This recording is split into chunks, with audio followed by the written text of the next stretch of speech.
Hello साथियों, स्वागत है आप सभी का आपके अपने यूट्यूब चैनल कॉन्सेप्ट वाले में। साथियों, आज की इस क्लास आपके लिए मोस्ट इंपोर्टेंट होने वाली है, क्योंकि आज की इस क्लास में हम एक नया टॉपिक स्टार्ट कर रहे हैं। टॉपिक का नाम है रेशो एंड प्रोपोर्शन, अनुपात और समानुपात। इस क्लास में हम पढ़ने वाले हैं अनुपात का गोल्डन रूल, जो कि आपके लिए मोस्ट इंपोर्टेंट होने वाला है और ये रूल आपके पूरे मैथ में यूज होने वाला है। ठीक है, तो चलिए क्लास को बिना किसी देरी के स्टार्ट करते हैं। तो सबसे पहले हम पढ़ेंगे रेशो एंड प्रोपोर्शन का बेसिक कॉन्सेप्ट क्या होता है, इसको किस तरीके से क्वेश्चन में लगाते हैं, और उसके बाद एक एक करके जो है इसके सारे के सारे कॉन्सेप्ट को हम सीखने वाले हैं। ये हमारी पहली क्लास है रेशो की। ठीक है, तो रेशो एंड प्रोपोर्शन का कॉन्सेप्ट जो है वो हम किस किस चैप्टर में यूज करने वाले हैं, उन सभी को हम देखने वाले हैं। एक बार देखिए, रेशो एंड प्रोपोर्शन का कॉन्सेप्ट जो है रेशो में तो यूज होगा ही होगा। इसमें तो हम एक बार आपने जो अब तक पढ़ा होगा रेशो को सिर्फ रेशो करके पढ़ा होगा, और समानुपात अनुपात और समानुपात को जो है आपने सिर्फ अनुपात और समानुपात के रूप में ही पढ़ा होगा। लेकिन जो इसकी सच्चाई है वो ये है कि इसका यूज हम पूरे के पूरे अर्थमेटिक में करते हैं। किन किन चैप्टरों में हम अनुपात और समानुपात का यूज करते हैं वो देख लें एक बार। Partnership, average, speed and distance, train, boat and stream, race and mixture alligation. ये चैप्टर तो वो चैप्टर हैं जो रेशो के बिना हो ही नहीं सकते हैं। आपने इनका अलग अलग कॉन्सेप्ट पढ़ा होगा, लेकिन मैं आपको रेशो से ये सारे के सारे चैप्टर पढ़ाने वाला हूँ। उसके बाद percentage, profit loss, discount, simple interest, compound interest और इंस्टॉलमेंट, इन सभी में भी हम रेशो का कॉन्सेप्ट यूज करेंगे और रेशो से इसके इन सभी क्वेश्चनों को आसानी से सोल्व कर रहे होंगे। उसके बाद algebra, height and distance, geometry और मेंसुरेशन, ये एडवांस मैथ के चैप्टर हैं। इनमें भी हम रेशो का यूज करने वाले हैं। तो ये सारे के सारे चैप्टर वो हैं जिनमें हम रेशो का कॉन्सेप्ट यूज करेंगे। तो आपने अभी तक जो सीखा है, अभी तक जो आपने पढ़ा है, अगर कभी पहले पढ़ रखा है तो आपने जो है रेशो को सिर्फ रेशो और प्रोपोर्शन चैप्टर समझ के पढ़ा होगा। लेकिन आज की इस क्लास को करने के बाद आप जो है इस कॉन्सेप्ट को इन सभी चैप्टरों में यूज करने वाले हो। तो साथियों, आपके क्लास शुरू करने से पहले मैं आपका बस 1 मिनट लूंगा। जो भी स्टूडेंट हमारे चैनल पे पहली बार आए हैं उनके लिए मैं बता देना चाहता हूँ कि हम अर्थमेटिक का जो पूरा सिलेबस है उसको हम सिर्फ 5 मेथड में खत्म करने वाले हैं। वो 5 मेथड कौन कौन से हैं?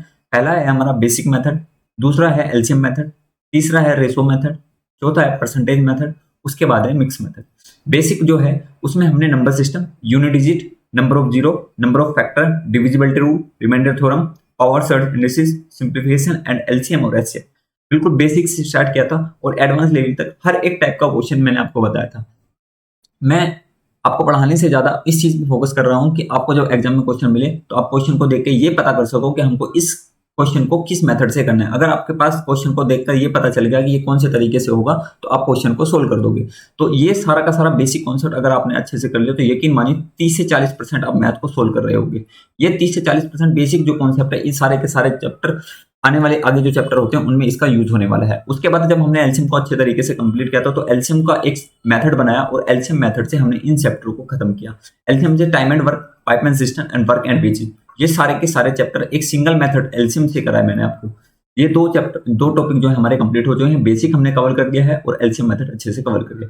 अगर अभी तक आपने ये क्लास नहीं देखी है तो जाकर लिंक जो है मैं आपका इन क्लास का जो है डिस्क्रिप्शन बॉक्स में डाल दूंगा, वहां से आप क्लास का लिंक देख सकते हैं। तो आज की इस क्लास को हम शुरू कर रहे हैं, उसमें हम रेशो मेथड पढ़ने वाले हैं और रेशो में भी सबसे पहले मैं रेशो और प्रोपोर्शन का बेसिक कॉन्सेप्ट आपको बताने वाला हूं। जो गोल्डन रूल है रेशो का वो मैं आज की इस क्लास में आपको बताऊंगा। इस क्लास को करने के बाद आपका जो मैं रूल बताने वाला हूं, गोल्डन रूल, उसको आप बहुत ही आसान तरीके से हर एक क्वेश्चन में लगा सकते हो, जिससे आप कैलकुलेशन से भी बच सकते हो। ठीक है, तो रेशो से हम जो पढ़ने वाले हैं वो ये सारे चैप्टर होंगे, जैसे रेशो एंड प्रोपोर्शन है, पार्टनरशिप है, एवरेज है, speed, distance and time, train, boat and stream, race, mixture, alligation. ये सारे के सारे चैप्टर जो हैं हम एक सिंगल मेथड रेशो से पढ़ेंगे।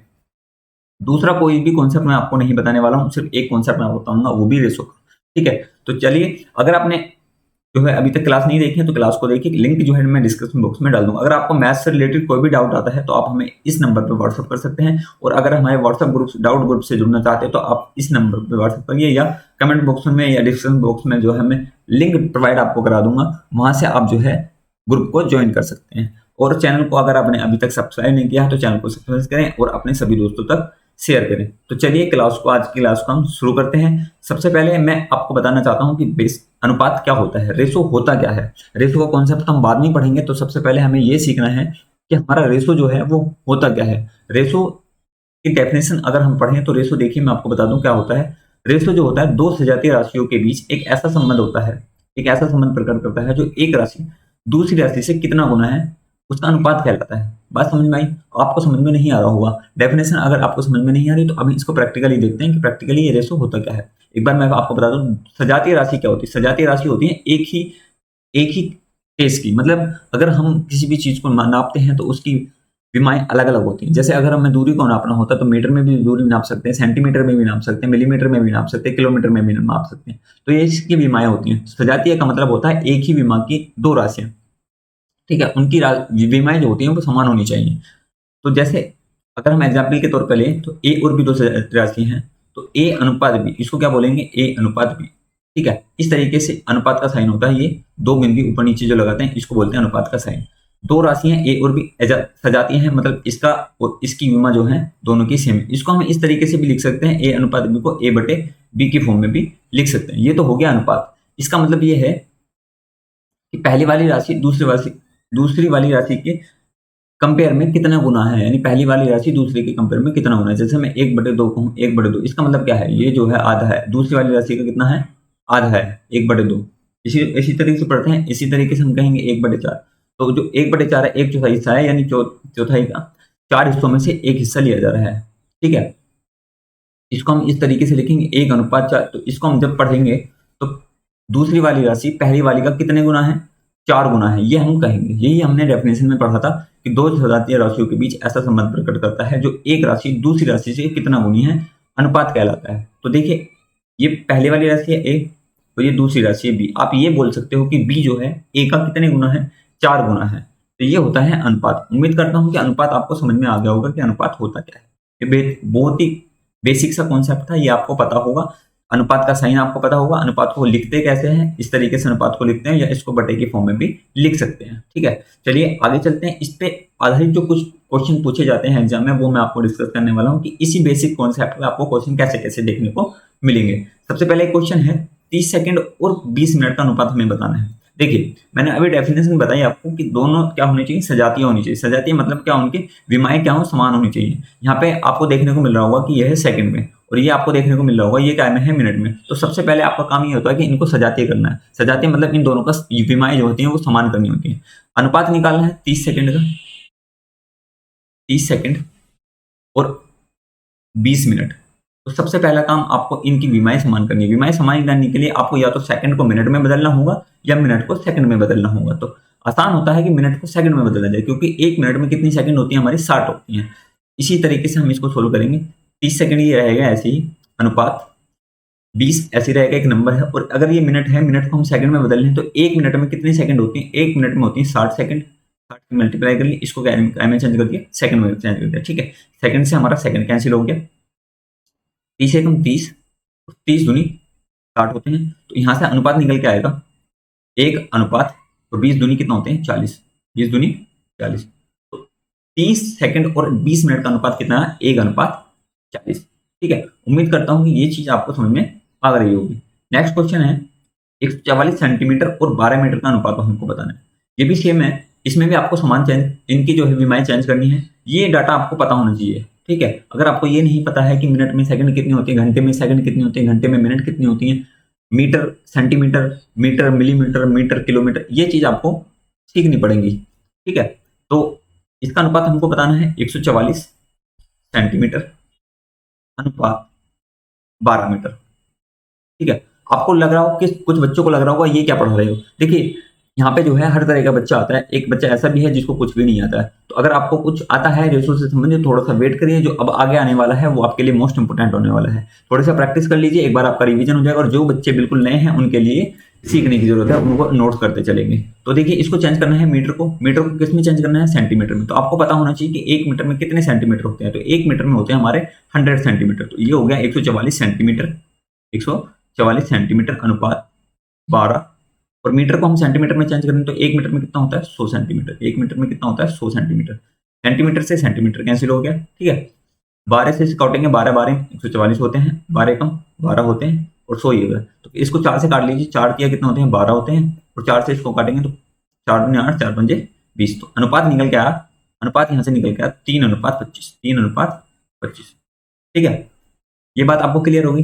चलिए नेक्स्ट क्वेश्चन देखते हैं। कुछ और अनुपात का सवाल कैसे पूछा जा सकता है वो हम देखने की कोशिश करते हैं। देखिए ये भी अनुपात का सवाल है, इसमें क्या है 0.0047 और 0.00168 का अनुपात हमको बताना है। अगर इस तरीके का आपको आ जाए और कैलकुलेशन आपको करनी नहीं आ रही है तो इसको आप आसानी से आसान करने के लिए आपको क्या करना है, इसको ऊपर नीचे लिख लिए a/b की फॉर्म में इसको लिख लिए। इसको हम लिख सकते हैं 0.0047 बटे 0.00168। ये भी तो अनुपात की फॉर्म है, ठीक है, ये भी तो अनुपात की फॉर्म है। तो इसको आप कैसे सोल्व करोगे? देखिए आपने सीखा होगा कि जब भी हम दशमलव हटाते हैं तो एक का लिखते हैं नीचे और उसके बाद जितने भी अंक होते हैं उतने जीरो लगाते हैं। तो 1 2 3 और 4, इसके जीरो कितना देंगे 1 2 3 और 4 जीरो आगे। इसी तरीके से यहाँ का दशमलव हटाएंगे, ऊपर 1 लिखेंगे, कितने अंक हैं 5 अंक है तो 5 जीरो लगा दिए 1 2 3 4 5, ठीक है। अब इसको सोल्व करना है, जब इसको सोल्व करेंगे तो 4 जीरो से 4 जीरो कट जाएंगी, 4 जीरो से 4 जीरो से 4 जीरो कट जाएंगे, ठीक है। अब आगे चलते हैं, देखिए अब आगे देखिए इसको कैसे कर रहे हैं। सबसे पहले तो आपको देखिए ये देखना है कि इसको हम 47 से 168 करता है नहीं करता है, ठीक है। जब इसको सोल्व करेंगे तो 47 का आपको टेबल याद होना चाहिए। 47 चौका कितने होते हैं, देखिए 47 चौका होते हैं 168, या इसको ऐसे तोड़ सकते हैं 40 + 7, 40 चौका कितने होते हैं 4 चौक 16। ये थोड़ा सा चेंज हो गया है, इसको कैलकुलेशन कर लेंगे। ये यहाँ पे हमारा 188 कर लीजिए, 7 चौक 28 188 कर लीजिए इसको, क्योंकि कट नहीं रहा है तो कैलकुलेशन बनाने आसान बनाने के लिए डाटा x को 188 कर लेंगे। तो 47 कितना चौका कितने होते हैं 188 होते हैं, 188 ऊपर कितना है 10 बच रहा है हमारा, कितना बच रहा है 10, नीचे कितना बच रहा है 4। इसको और सोल्व कर लेंगे तो कितना आ जाएगा 5:2, 5:2। इस तरीके से आप इसको सोल्व कर रहे होगे, ठीक है। दशमलव हटाने आपको आता ही होगी, ये चीज बहुत ही बेसिक है, ये आपने सीखी होगी। अब जो सबसे आसान चीज थी यही थी, ये इस तरीके से आपको क्वेश्चन देखने को मिलेगा। अब देखिए नेक्स्ट क्वेश्चन देखते हैं, ये बहुत अच्छा सवाल है। ये है 9 की पावर 3.5 और 3 की पावर 5 का अनुपात हमें बताना है। इस तरीके से भी आपको सवाल देखने को मिल सकता है, कभी कभी आ जाते हैं ये। हालांकि ये इनका जो है यूज जो है आपको बड़े क्वेश्चन में देखने को मिलेगा, लेकिन अभी मैं बेसिक के तौर पर आपको बताना चाह रहा हूँ। देखिए इसको आप कैसे सोल्व करोगे, इसको आप लिखोगे 3 की पावर 9 की पावर 3.5 बटे 3 की पावर 5, ठीक है। जो ये 9 है इसको आप लिख सकते हैं 3 की पावर 2, 3 की पावर 2 और सारे की पावर कितना आ जाएगा 3.5 बटे में 3 की पावर 5, ठीक है। जब इसको सोल्व करेंगे, ये कैसे सोल्व करते हैं, जब आपने मेरी सिंप्लीफिकेशन की क्लास ली होगी तो उसमें मैंने आपको बताया था सरलीकरण में घातांक करनी में आपको बताया था कि पावर के ऊपर पावर हो तो और ब्रैकेट में इसकी क्या हो जाती है गुणा हो जाती है। तो 3.5 की 2 में गुणा करेंगे कितना आ जाएगा 7, तो 3 की पावर कितनी हो जाएगी 7 बटे में 3 की पावर 5। अब 3 की पावर 7 कितना होता है ये आपको निकालना है, फिर 3 की पावर 5 कितना होता है ये आपको निकालना है। लेकिन आपको ये ऐसा नहीं करना, आपको क्या करना है इसमें ऐसे लिखिए 3 की पावर 2 गुणा 3 की पावर 5, 5 तो गुणा में पावर होती हैं, अगर बेस सेम होता है तो पावर क्या हो जाती है जुड़ जाती हैं। तो उसी का हमने उल्टा कॉन्सेप्ट लगा लिया, इसको तोड़ लिया 3 की पावर 5 में। तो 3 की पावर 5 से 3 की पावर 5 कैंसिल हो जाएगी और 3 की पावर 2 का मान कितना होता है 9 बटे में 1, 9.1, 9:1 इसका अनुपात आ गया। किसका? ये आ गया हमारा 9 की पावर 3.5 और 3 की पावर 5 का अनुपात कितना आ गया 9.5 आ गया, ठीक है। अब आगे चलते हैं, अब बात करते हैं मेन कॉन्सेप्ट की, golden rule of ratio. Ratio का गोल्डन रूल क्या होता है, ये चीज आपको आज की क्लास में सीखने को मिलेगी। ये आपके लिए मोस्ट इंपोर्टेंट है, इसको हम बिल्कुल बेसिक से सीखेंगे और आपको बताने की कोशिश करेंगे कि इससे किस तरीके से आप क्वेश्चन को सोल्व करोगे। तो देखते हैं गोल्डन रूल हमारा क्या है, ठीक है। अब गोल्डन रूल को मैं आपको 3 तरीके से आपको बताने वाला हूँ, इसके 3 पॉइंट हैं, ठीक है। तीनों पॉइंटों को आप समझना है एक एक करके। सबसे पहला पॉइंट बात करते हैं गोल्डन रूल का, मोस्ट इंपोर्टेंट है और ये चीज आपको पूरे अर्थमेटिक में यूज करनी है। अगर आपने ये चीज सीख ली तो यकीन मानिए आप पूरे अर्थमेटिक की कैलकुलेशन जो आप बड़ी बड़ी कैलकुलेशन करते हैं उससे बच जाओगे। गोल्डन रूल को मोस्ट इंपोर्टेंट रूल है, 3 पॉइंट में मैं आपको बताने वाला हूँ। पहला पॉइंट इसका नोट करना है। देखिए पॉइंट नंबर 1 क्या कहता है, पॉइंट नंबर 1 कहता है भिन्न भिन्न संख्याओं का अनुपात समान हो सकता है। गोल्डन रूल का पहला पॉइंट क्या है, भिन्न भिन्न संख्याओं का अनुपात जो है वो समान हो सकता है। अब इस बात का मतलब क्या है, इस बात के मतलब को मैं आपको एग्जाम्पल से समझाना चाहता हूँ। जैसे 2 संख्याएं हैं 2 ये हमारे पास, एक तो है 15, थोड़ा सा कलर चेंज करते हैं, 15:25, 15:, ये 2 संख्या हैं। इनके अगर मैं अनुपात की बात करूं तो आप कहोगे कि इसका जो अनुपात निकल के आएगा वो 5 × 15 और 5×5 = 25। अनुपात निकल के आया इनका कितना, 3:5। 3:5। ठीक है, ये बात हम ये तो अब आगे चलते हैं, एक और संख्या लेते हैं दूसरी, उसमें हम लेते हैं 27:45। 27:45। आप इसको जब सोल्व करोगे, इसका अनुपात निकालोगे तो 9 किया 27, 9×5 = 45। इनका भी अनुपात कितना निकल गया, इनका अनुपात निकल गया 3:5। 3:5। ठीक है, इसी तरीके से एक संख्या और लेते हैं 39:65। इसका अनुपात करेंगे तो 13 दिया 39, 13×5 = 65। इसका भी अनुपात कितना निकल गया, 3:5। 3:5। इसी तरीके से कोई भी और नंबर ले लेते हैं 300:500। तो इनका अगर मैं अनुपात की बात करूं तो इनका भी अनुपात कितना निकल गया, 3:5। 3:5। आप यहाँ से देख रहे होंगे कि भिन्न भिन्न नंबर है, भिन्न भिन्न संख्या है, जैसे 15:25, 27:45, 39:65, 300:500। इन सभी का अनुपात कितना निकल के आता है, 3:5। तो मैंने यही लिखा कि भिन्न भिन्न संख्याओं का अनुपात समान हो सकता है, कितनी भी संख्याओं का अनुपात जो है सेम हो सकता है। लेकिन जैसे अगर मैं आप बात करूं, जैसे अभी हमने देखा कि 15:25, 15:25, 27:45, 27:45, 39:65 और 300:500, इन सभी का जो अनुपात निकल के आया वो कितना निकल गया, 3:5। ये बात आपको पता होनी चाहिए। ठीक है, एक बात ये क्लियर हुई। अब पॉइंट नंबर 2 की तरफ चलते हैं। पॉइंट नंबर 2 क्या कहता है, पॉइंट नंबर 2 अनुपात का ये कहता है, गोल्डन रूल का पॉइंट नंबर 2, कि एक अनुपात से अनेक संख्याएं प्राप्त की जा सकती हैं। एक अनुपात से अनेक संख्याएं प्राप्त की जा सकती हैं, ये जो रूल है वो पॉइंट नंबर 1 का अपोजिट है। जैसे अभी हमने निकाला था 3.5, अभी हमने क्या निकाला था, 3.5। अगर मैं बात करूं इसको 3.5 को कैसे आपको अनेक संख्याएं प्राप्त कर सकते हैं, तो अनुपात है हमारे पास 3:5। 3:5। अगर आपसे कहे कि एक अनुपात दिया हुआ है 3:5, इससे कितनी संख्याएं पॉसिबल है, तो आप में से कोई भी ऐसा बच्चा नहीं होगा जो एग्जैक्ट नंबर बता सके। इससे अनेक संख्याएं प्राप्त कर सकती हैं। जैसे एग्जाम्पल के तौर पर मैं अगर बात कहूं तो 6:10। 6:10 भी एक जो है संख्याएं हो सकती हैं, 6 भी हो सकती है, 10, जिनका अनुपात 3:5 हो सकता है। ठीक है, इसी तरीके से 3×5 = 15, 5×5 = 25, ये भी एक संख्या हो सकती है, संख्याओं का पेयर हो सकता है, जो जिसका अनुपात जो है निकल के कितना आएगा, 3:5 आएगा। इसी तरीके से और भी संख्या हो सकती है, जैसे 60:100। 60 तो दो संख्याएं 60 और 100 हैं, जिनका अनुपात कितना है, 3:5 है। तो इस तरीके से ऐसी अनेक संख्याएं प्राप्त की जा सकती हैं। जैसे और हम एग्जाम्पल के तौर पर लें तो 75:125। 75 और 125 का अनुपात कितना होता है, 3:5 होता है। तो एक अनुपात से अनेक संख्याएं प्राप्त की जा सकती है। ठीक है, ये बात आपको क्लियर होगी।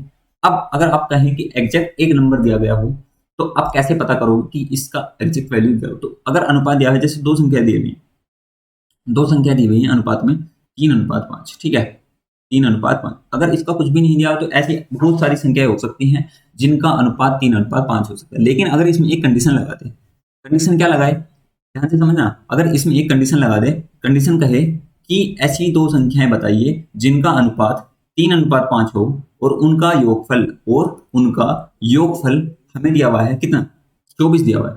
a + b का योग जो दिया हुआ है वो कितना दिया हुआ है, 24 दिया हुआ है। ये हमें कंडीशन दे दी।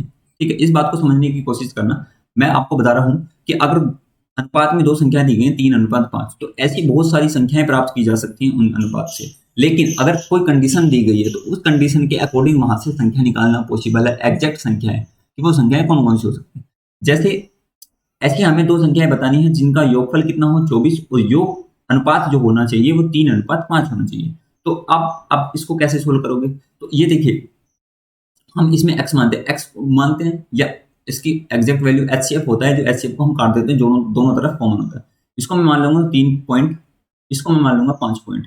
P यहाँ पे क्या नंबर है, P एक ऐसा नंबर है जो दोनों में था और जिसको हमने काट दिया, यानी P जो है 3 और 5 का जो है HCF। ये बात आपको मैंने HCF और LCM में बताई थी कि जो हम कॉमन डाटा होता है उसको हम काट देते हैं। जो LCM में जो सिंप्लीफिकेशन करते हैं उसमें जो हम डाटा काटते हैं वो हम दो संख्याओं का HCF ही लेते हैं। जैसे अगर हम यहाँ पे इसको काट रहे हैं, इसको अगर मैं छोटा कर रहा हूँ अनुपात के रूप में, तो 3 यहाँ से कटेगा 2 × 6 और 2 × 10। तो 2 जो था वो 6 और 10 का क्या है, HCF है। तो जो हम कैलकुलेशन करते हैं उसमें जो हम डाटा काटते हैं वो हम HCF काटते हैं। पी यहाँ पे क्या है, 3 और 5 का जो HCF है वो होगा। अब देखिए अनुपात में ये पूरा पूरा नंबर हो गया, ये ए की वैल्यू कितनी आ गई 3p, बी की वैल्यू कितनी आ गई 5p, इन दोनों की वैल्यू जुड़ के कितनी हो जाएगी, वो हो जाएगी हमारी 24p। 3p और 5p की वैल्यू हमारी जुड़ के कितनी आ रही है, जुड़ के आ रही है 24। ये हमें दिया हुआ है क्वेश्चन में। तो 3 और 5 कितना होता है 8p, 8p की वैल्यू कितनी आ गई 24। एक पी की वैल्यू यहाँ से आप निकालोगे तो एक पी की वैल्यू 8 तिया 24। एक पी की वैल्यू जब 3 आ गई तो आप यहाँ से 3 पी की वैल्यू निकालोगे, 3 तिया 9, पी की वैल्यू यहाँ रख देंगे और 5 तिया 15, 5 तिया 15। तो 9 और 15, 9 और 15 ऐसी दो संख्याएं हैं जिनका अनुपात तो 3:5 है और इनका योग कितना है 24 दिया हुआ है। योग कितना है 24 दिया हुआ है। तो ये कॉन्सेप्ट हम सीखने वाले हैं पॉइंट नंबर 3 में। आपको दो चीज आप समझ में आ गई होंगी। पहली चीज कि भिन्न भिन्न संख्याओं का अनुपात समान हो सकता है। दूसरा इसका अपोजिट है कि एक अनुपात से अनेक संख्याएं प्राप्त की जा सकती हैं अगर उसका कंडीशन नहीं दी गई। पॉइंट नंबर 3 मोस्ट इंपोर्टेंट है ये आपके लिए, जो आपको हमेशा याद रखना है। ठीक है, जब तक आपका सिलेक्शन नहीं होता तब तक इस पॉइंट को आप भूलना नहीं है। पॉइंट क्या कहता है, पॉइंट ये कहता है क्वेश्चन में जिस किसी का भी मान दिया गया होगा, पॉइंट ध्यान से पढ़ना, क्वेश्चन में जिस किसी का भी मान दिया गया होगा अनुपात में उससे ही तुलना करेंगे। मतलब कि अगर क्वेश्चन में आपको योग दिया हुआ है तो अनुपात भी योग का लेंगे, अगर आपको अंतर दिया गया है तो अनुपात में अंतर लेंगे, अगर आपको गुणनफल दिया गया है तो आप गुणनफल लोगे, अगर आपको भागफल दिया गया है तो भागफल लोगे, अगर आपको एवरेज दिया गया है तो एवरेज लोगे, वृद्धि दी गई है तो वृद्धि लोगे और कमी दी गई है तो कमी लोगे। ये चीज आपको कंपेयर करनी है अनुपात से। क्वेश्चन में आपको डाटा दिया जाएगा, जैसे अभी मैंने एग्जाम्पल के तौर पे आपको बताया था कि दो नंबरों का योग कितना दिया हुआ है 24 दिया हुआ है। तो योग दिया गया था तो हमने अनुपात में क्या लिया था, योग लिया था। तो आपको मैंने वही चीज बताने की कोशिश कर रहा हूँ कि अनुपात में हम उसी से तुलना करेंगे जो क्वेश्चन में हमें दिया गया है। अगर क्वेश्चन में योगफल दिया गया है तो अनुपात में हम योग लेंगे, ठीक है। और अगर क्वेश्चन में अंतर दिया गया है तो हम अनुपात में भी क्या लेंगे, अंतर लेंगे। इसी तरीके से अगर गुणनफल दिया है तो गुणनफल लेंगे, भागफल दिया है तो भागफल लेंगे, एवरेज दिया गया है तो एवरेज हम रेशो में लेंगे, वृद्धि दी गई है तो रेशो में वृद्धि लेंगे, ठीक है। और अगर कमी दी गई है रेशो में हम कमी लेंगे। क्वेश्चन के अकॉर्डिंग हम चलेंगे, जो भी डाटा हमें क्वेश्चन में दिया गया है उसको हम अनुपात में जो है अप्लाई करेंगे। यही है हमारा गोल्डन रूल और रेशो का गोल्डन रूल। मैंने 3 पॉइंट आपको बताए। पहला पॉइंट आपको बताया कि एक रेशो से, सॉरी, पहला बताया था कि अगर हमारे पास संख्याएं भिन्न भिन्न हैं तो उनका जो है एक रेशो निकलता है, भिन्न भिन्न संख्याओं का एक रेशो हो सकता है।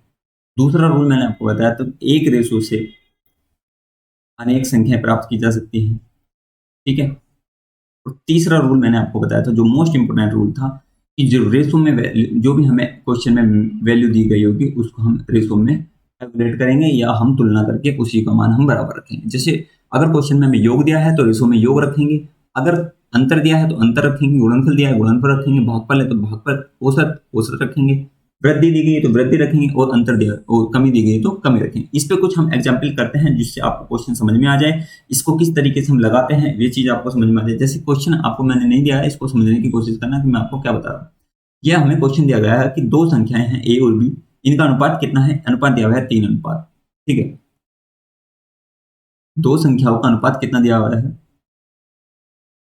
दो संख्याओं का अनुपात है 3:5। संख्याएं हैं ए और बी। पहली कंडीशन है इनका योगफल दिया गया है हमें 40, संख्याएं हमें बतानी है।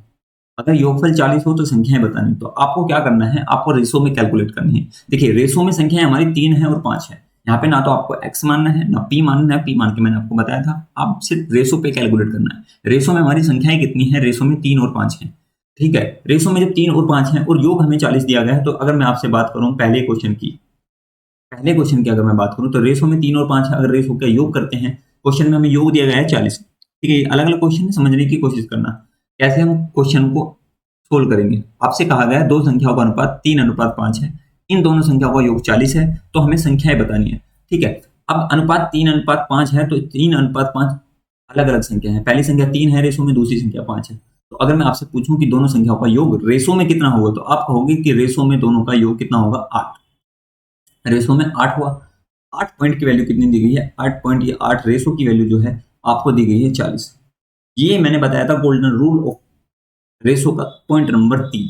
इस चीज को आपको समझना है कि अगर योग दिया है तो रेशो में मैंने क्या बराबर रखा है, योग के बराबर रखा। तो एक रेशो की अगर मैं बात करूं तो एक रेशो की वैल्यू आ जाएगी 8 पंजे एक रेशो का मान कितना आ गया 5। अब हमें संख्या बतानी है। संख्या पहली संख्या कितनी है 3 रेशो, ठीक है, पहली है 3 रेशो, तो 3 रेशो का मान कितना आ जाएगा 5 3 15, और दूसरी है 5 रेशो, 5 रेशो का मान कितना आ जाएगा 5 5 25। तो ये संख्या आ जाएंगी दो जिनका अनुपात 3:5 होगा, और योग कितना आ जाएगा इनका 40 आ जाएगा। उम्मीद करता हूँ कि ये चीज आपको अच्छी तरीके से समझ में आ रही होगी। अब बात करते हैं पॉइंट नंबर 2 की। पॉइंट नंबर 2 देखिए, समझने की कोशिश करिए। पॉइंट नंबर 2 क्या है, अंतर।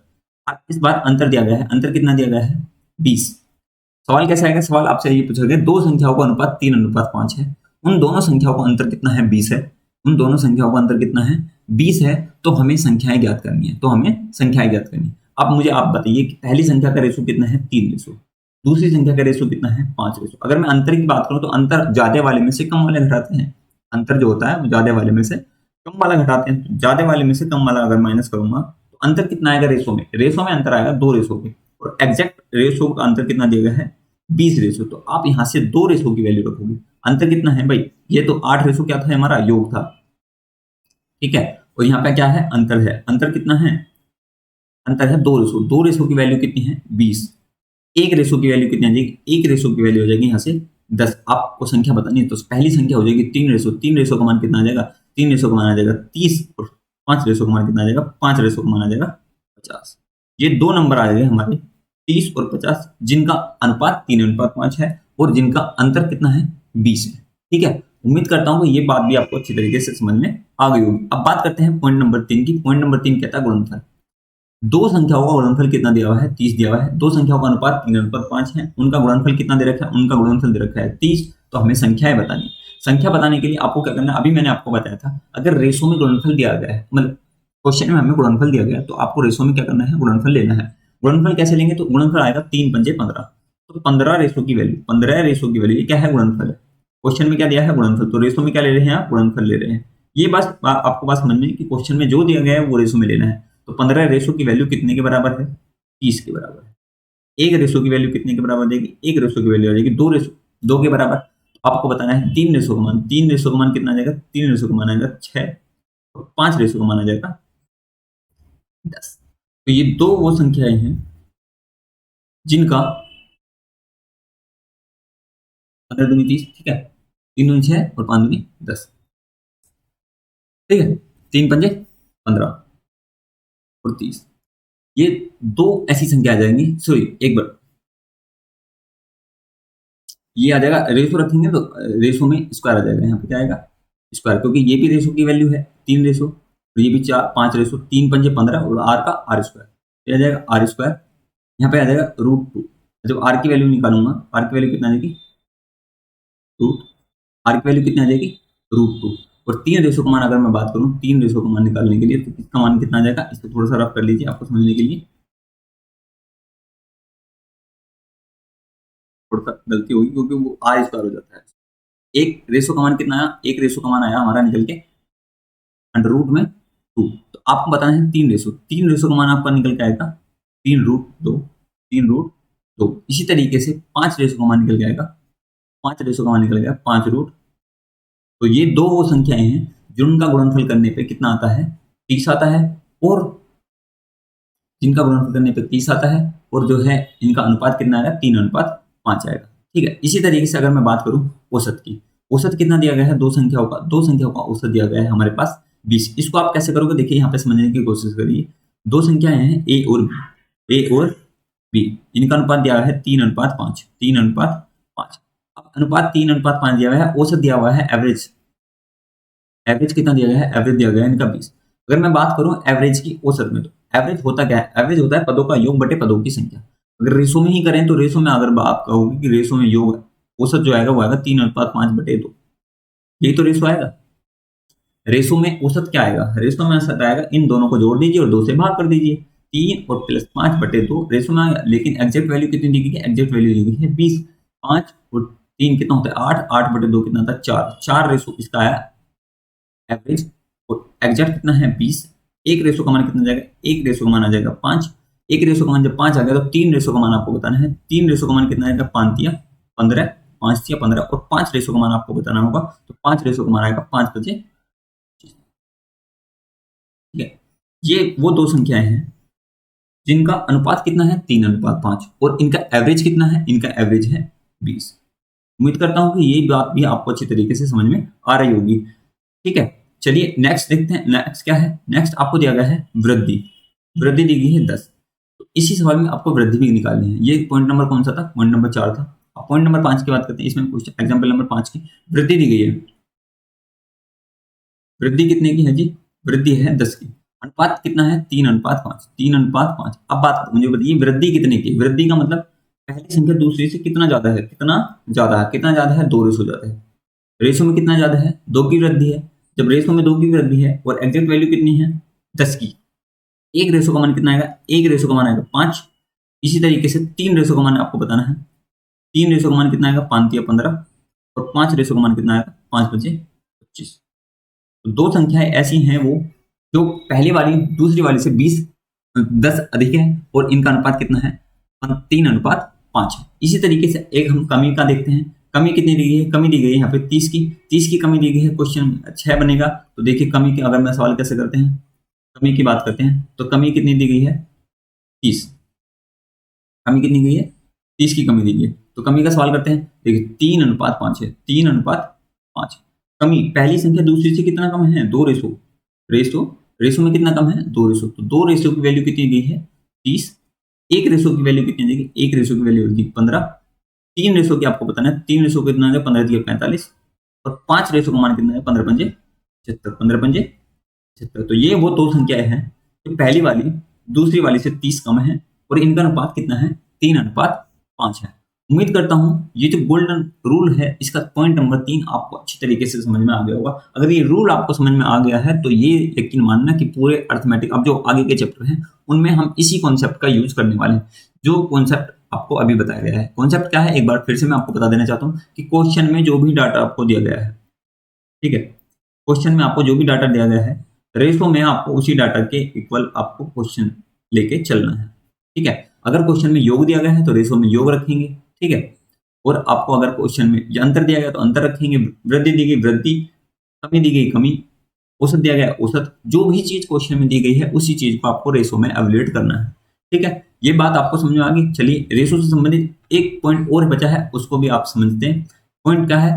रेशो के प्रकार, टाइप ऑफ रेशो, अनुपात के प्रकार। ये डायरेक्ट ऐसे क्वेश्चन पूछा जा सकता है इसमें, तो आपको ध्यान रखना है कि ये चीज होती क्या है। जैसे आपको पता होगा कि एक होता है वर्गानुपात। वर्गानुपात क्या होता है? डुप्लीकेट रेशो बोलते हैं इसको। अगर दो संख्याएं दी गई हैं ए और बी के फॉर्म में दो संख्या दी गई हैं और आपसे कहा जाए इसका वर्गानुपात बताइए, तो आपको कुछ नहीं करना है, इसका वर्ग कर दीजिए, जैसे a² और b²। ठीक है, ये हो गया वर्गानुपात। अगर वर्ग मूलानुपात बोला जाए तो आपको क्या कर देना है? अंडररूट ले देना है। अंडररूट कैसे लोगे? तो √a और √b इसका जो होगा वर्ग मूलानुपात हो जाएगा। एक होता है घनानुपात। घनानुपात होता है ट्रिप्लिकेट रेशो। ट्रिप्लिकेट रेशो का मतलब क्या होता है? इसका घन करना है। तो जो भी रेशो में संख्या दी गई है उसका ट्रिप्लिकेट रेशो पूछे तो आपको क्या करना है? a³ और b³ कर देना है।